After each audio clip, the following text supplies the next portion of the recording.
ब्रह्मा, विष्णु और महेश में सबसे बड़ा कौन है, इस बात का पता भृगु ऋषि ने लगाया था।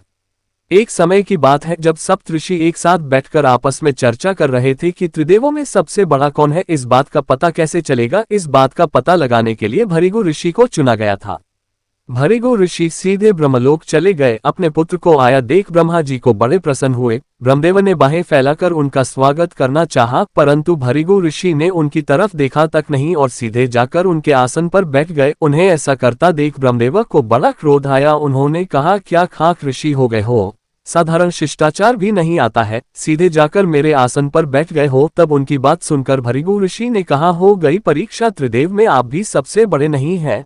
आप तो कुर्सी मोही निकले, आपके आसन पर किसी का बैठना भी आपसे सहन नहीं हो सका। वहां से निकलकर सीधे शंकर जी के पास गए। वहां पहुंचते ही शंकर जी उनका स्वागत करने लगे, परंतु भृगु ऋषि ने इस पर कोई ध्यान नहीं दिया। वे उनके सामने से होकर आगे बढ़ने लगे। इस बात से शंकर जी क्रोधित होकर अपना त्रिशूल लेकर उनके पीछे दौड़े। जैसे ही शंकर जी उनके पास पहुंचे, उन्होंने तुरंत ही उनके पैर पकड़ लिए और कहा कि महाराज, हो गई परीक्षा। शंकर जी ने आश्चर्य से कहा, परीक्षा? कैसी परीक्षा, पहले क्यों नहीं बताया? तब भृगु ऋषि ने कहा, यदि पहले बता देता तो परीक्षा कैसे होती? त्रिदेव में आप भी सबसे बड़े नहीं हैं। आप तो बड़े क्रोधी हैं, जरा सी बात पर आपको क्रोध आ गया, इतना क्या करोगे? भगवान विष्णु के पास चले गए। वहां पहुंचने पर उन्होंने देखा भगवान विष्णु क्षीर सागर में शेषनाग की शैया पर लेटे हुए हैं। उनके पास पहुंचकर भृगु ऋषि ने सीधे उनकी छाती पर अपना पैर रखते हुए कहा, और विष्णु महाराज कैसे हैं आप?